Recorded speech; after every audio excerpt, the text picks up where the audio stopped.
Mike's whistle. One morning when he arrived, Duck's whistle was out of order. They had worked late the night before, and his driver and fireman had used it to boil eggs for their supper. But something had gone wrong. And next morning, when he wanted to whistle, Duck found he could only make burpling noises. He was upset about it. "Never mind," said his driver. "It must be a bit of that egg which broke. We'll clean it out presently when we got time. Meanwhile, no one will mind." But Mike made rude remarks about it. "Splee," mimicked Mike. "It's shocking. If engines can't whistle properly, they shouldn't try." "Then why do you?" asked Bert. "Why do I what?" "Try to whistle, of course." "Shut up. You're jealous." Mike was proud of his shrill whistle. "Mine's better than yours, anyway."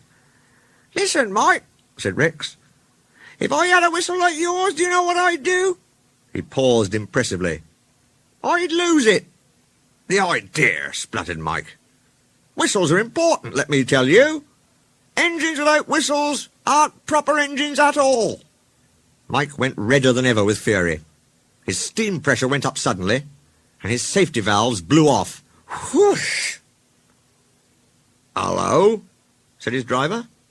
"As you're ready first, you'd better take the passenger." "What? And leave my goods?" "Yes, Bert can do that. We can't have you blowing off in here. Come on." Mike backed down on the coaches, whooshing angrily. When all was ready, he started with a rude jerk. "Come on, come on, come on," he puffed. "What's bitten him?" wondered his driver. "He doesn't like coaches, but he's never been as bad as this." Mike whistled loudly at the least excuse. They're jealous, he muttered as he bucketed along. I'll show 'em. "He's in a flaming temper about something," remarked his driver. He was relieved when they reached the end station safely.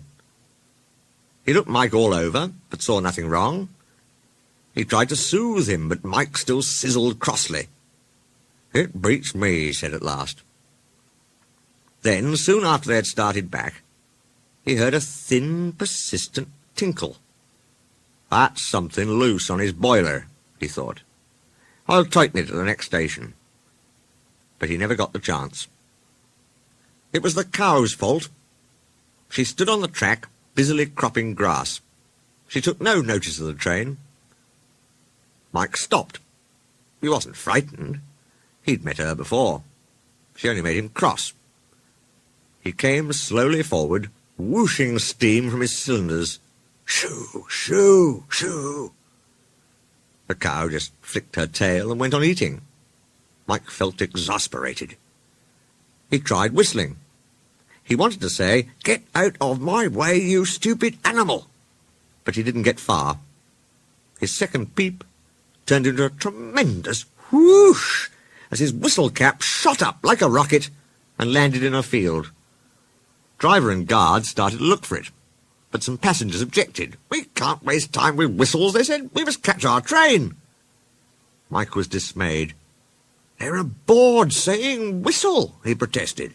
"I mustn't pass those without whistling. That's orders." "Please find it." "Sorry," said the passengers, "we can't wait. We have to whistle for you, that's all." And so it was arranged. Whenever they saw a board, guard, driver, and passengers all whistled. They made more noise than Mike ever did, and thought it splendid fun. Mike mourned for his lost whistle.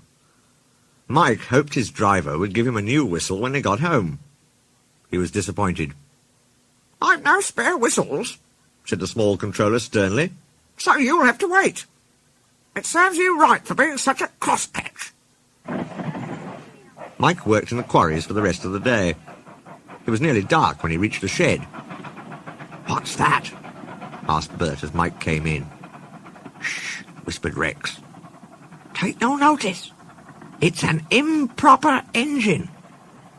"Why improper? It looks all right to me." "It's got no whistle." "Oh dear," said Bert. "How shocking.